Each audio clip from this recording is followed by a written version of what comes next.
বিতরণ করা এই আজকের এই কর্মসূচিটা আজকে সবাই আমরা এসেছি, কিন্তু যদি একটু ভেতরের দিক থেকে ভাবেন, গাছ হয়তো আমরা সবাই বাড়িতে অল্প বিস্তর লাগিয়ে থাকি, কিন্তু যখনই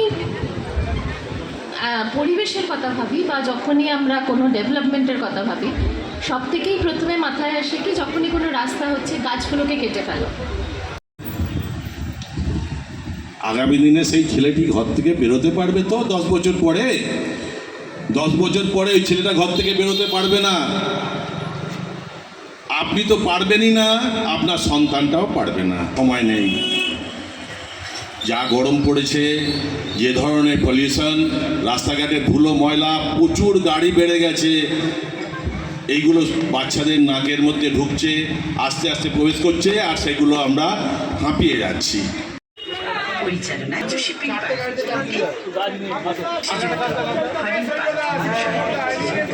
প্রসেনজিৎ পাত্র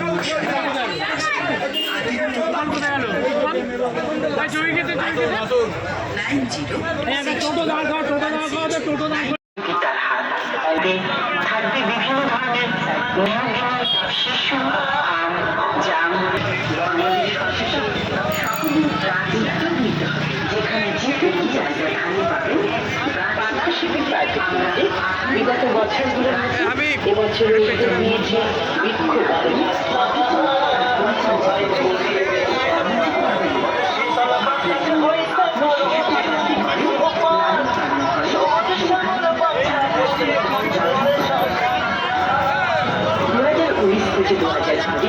আমরা 2 লক্ষ চারা গাছ রোপণ এগুলো একজন মানুষের পক্ষে সম্ভব।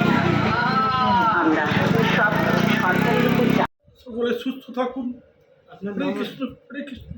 আপনার নামটা বলুন। আজকে কি কি গাছ দিয়েছেন আপনারা?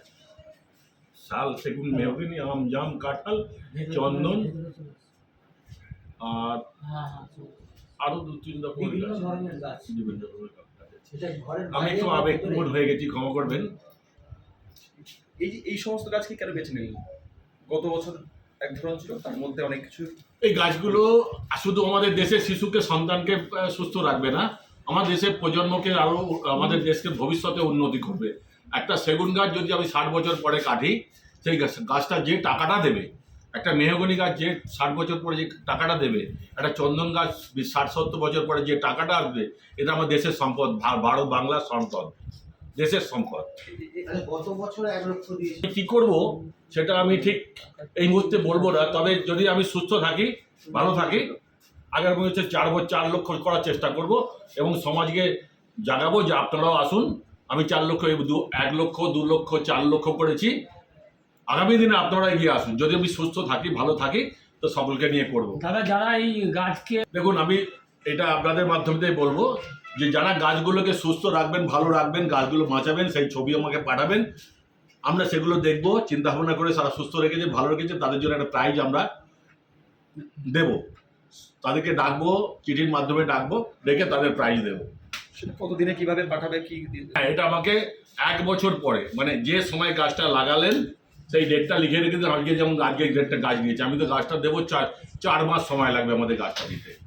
এই 4 মাস ধরে এখন যারা বসাবেন, ধরুন আজকের ডেটে 27শে জুলাই গাছটা বসিয়েছেন, 1 বছর পরে আমাকে গাছটার ছবি তুলে পাঠাবেন যে গাছটা এরকম আছে। এরা আবার 4 মাস পরে যে গাছটা লাগাবেন, সেও আমি 4 মাস পরে গাছটা লাগিয়েছি, এই তার গাছের চেহারা হয়েছে, আমাকে ছবি তুলে পাঠাবেন। আমরা এখানে বিবেচনা করে সকলকে ডেকে আমরা প্রাইজ ঘোষণা করব। এবং যেখানে গাছ ধ্বংস করা হবে করবেন বা কি পদক্ষেপ নেবেন? সেখানে আমরা কি করব, যত চেষ্টা করব সেখানে গিয়ে তাদের অনুরোধ করা, বলা। আমরা তো আর তাদের সঙ্গে যুদ্ধ করতে পারবো না, কিন্তু আমরা পুলিশের সাহায্য নেব, সরকারকে জানাবো এবং সেখানে গিয়ে তাদের বাধা দেব। তাতে যদি দুঘা খেতে হয় খাবো। দাদা, কি মেসেজ যাবে আজকে এখান থেকে? আমি সারা ভারতবর্ষের কাছে মেসেজ আমার রইল আমার, যে আপনারা এগিয়ে আসুন, গাছ লাগান, দেশকে বাঁচান। আপনারা পরিবেশকে সুস্থ রাখুন, সমাজকে সুস্থ রাখুন, কোটি কোটি সন্তানকে ভালো রাখার চেষ্টা করুন এটুকু বলবো। এই যে বিষয় আপনার যে উদ্যোগ, একজন ব্যবসায়ী হিসেবে আমি ব্যবসা করি, ব্যবসার সঙ্গে আমি